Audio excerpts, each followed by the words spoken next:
Travel. If you talk to the average person, they love travel.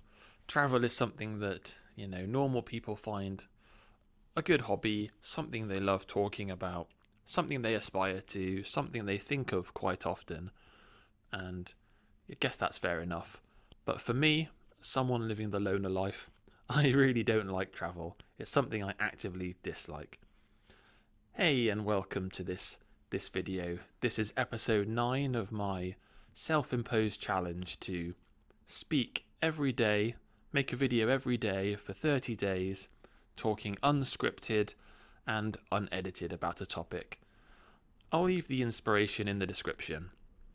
And travel then. This topic was one of the topics that I originally discounted from my inspiration, so the video series I'm emulating. But having thought about it, there is something I do have to talk about travel, and that is that I'm not really a huge fan of it as as someone living the loner life. Whenever people talk to me or I talk to people about the fact that I have loads of free time and, the funds to do things if I want to, they will almost always say, warm keyboard. Well, they don't say that. You should use that money and time to travel. That's what I would do. I'd go on holiday, I'd go on coach trips, I'd go on cruises, something along those lines. And then they'll just go on about all the holidays they've been on and so on and so forth.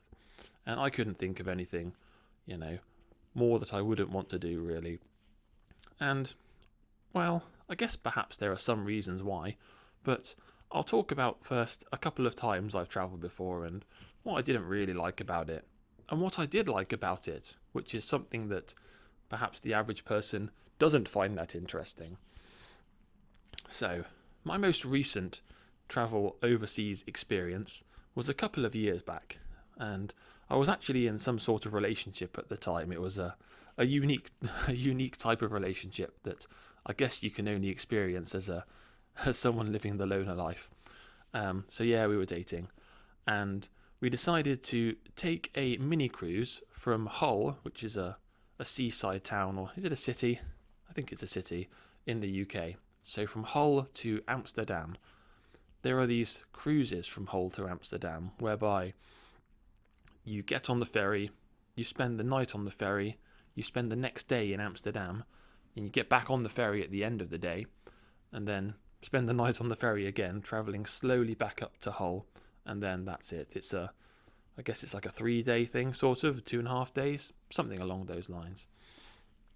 And I'm going to be honest, I really didn't find it that interesting in Amsterdam, at least the kind of thing the person I was with wanted to do. So we're only in there for a day in the city, in the country, and they wanted just to get all of the tourist things done. So that is, go to the canals. Oh, there's loads of canals in Amsterdam. Okay, just go to one of the many canals, get photos there. Go to the Van Gogh Museum, get photos there. Go to all these other historic landmarks, get photos there. And I just found it absolutely exhausting. Like, I live the loner life, I like to have a peaceful life where I can just chill, relax, no drama, nothing along those lines. And actually, off topic, maybe that's why I'm not very good for relationships. That's a completely different story. But yeah, I found it absolutely exhausting. We had to go to various restaurants and such to get photos. Then we can go back to the UK and talk about this restaurant we went to and why it was so great, why the price was so great, and so on and so forth. And I was just thinking that, man, I'm not really enjoying this. I don't know why I came, really, apart from the fact that I was just sort of talked into it. Fortunately, it's very cheap, actually. I would recommend this as a cheap getaway, because it's cheaper to do this than to just get a train anywhere in the UK. Like, public transport is an absolute disaster in the UK. I think even flying places, like flying overseas, is cheaper than getting trains in the UK. Oh my god. But yeah, Amsterdam. While I was there, like, I had things that I did want to do, but they were shot down immediately. And that was the simple things. I like the idea of just seeing what it's like to live as, let's say, a local living there. the first thing I thought was I want to check out the local McDonald's and see how it's different from in the UK, because different countries have different things in their fast food establishments. Most places in the world have McDonald's and Burger Kings and sort of generic things. It's kind of a shame in some respect. Like, if every country pretty much has the same thing in terms of what's available, like, what's the point in travelling? Well, the weather's very slightly different. Perhaps the local cuisine is cheaper, but then when you're spending possibly hundreds, if not thousands of pounds, and time off work and the stress to go to these various local eating establishments, then can you really say it was a financial benefit? But I don't know. People do just like to, from what I've observed with my colleagues, my normie colleagues, they just like to have some sort of story they can bang on about in the office to, everyone else. They just want to talk about it, talk about the things that other people will be familiar with. If I went on holiday and ate at McDonald's and then came back and someone asked me, what did you do on holiday? I probably just wouldn't say anything. I'd say it was alright and then just get on with my life. But that's not to say I really disliked this trip, because there was one aspect of the trip that I really did enjoy, and perhaps this is, not really a common thing, or maybe it's becoming more common, and that was the journey itself. I really enjoyed being on the ferry and making the journey overseas to another country, because that was something that did seem different. That's not something I can experience, in my little half a kilometre square that I live my entire life in, basically, in the UK. So basically in the UK, this is a quick off topic again.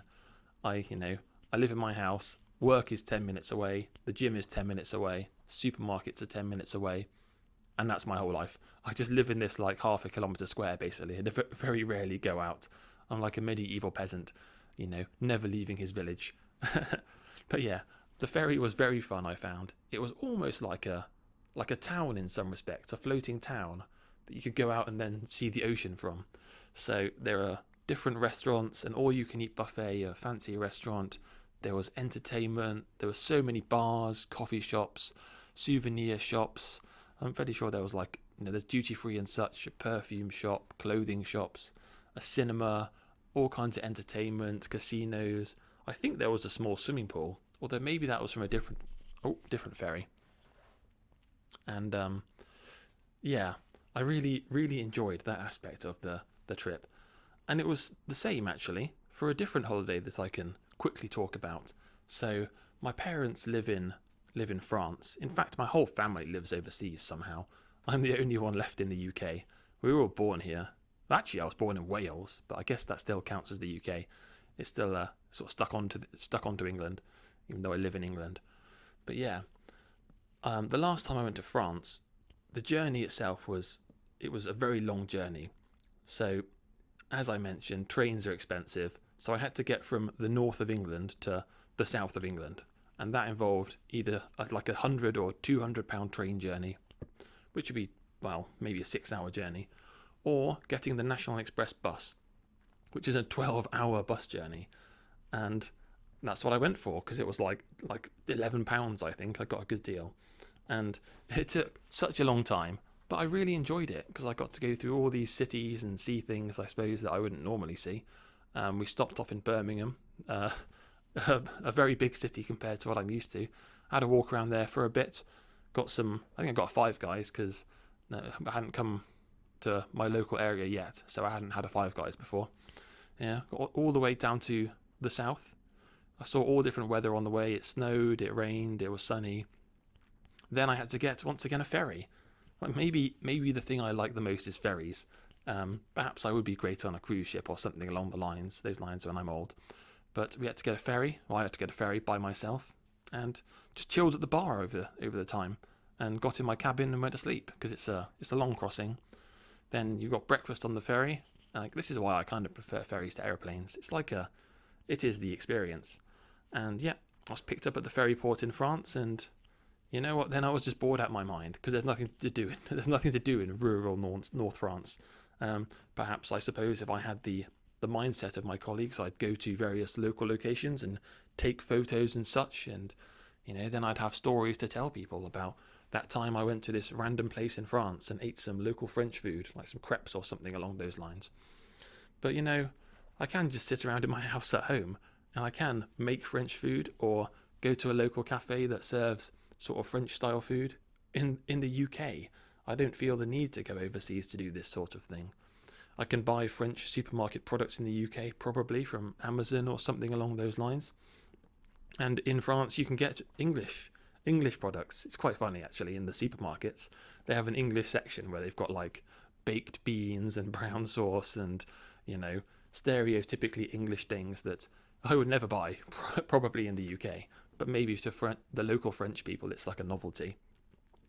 But yeah, those are my travel stories anyway. And as you can tell, I really like being places, like being in other places, because I just find there's not really much difference to the UK or to anywhere in the world in some respects. Yeah, the weather is different and the local restaurants are slightly different, but we've got international food in the UK.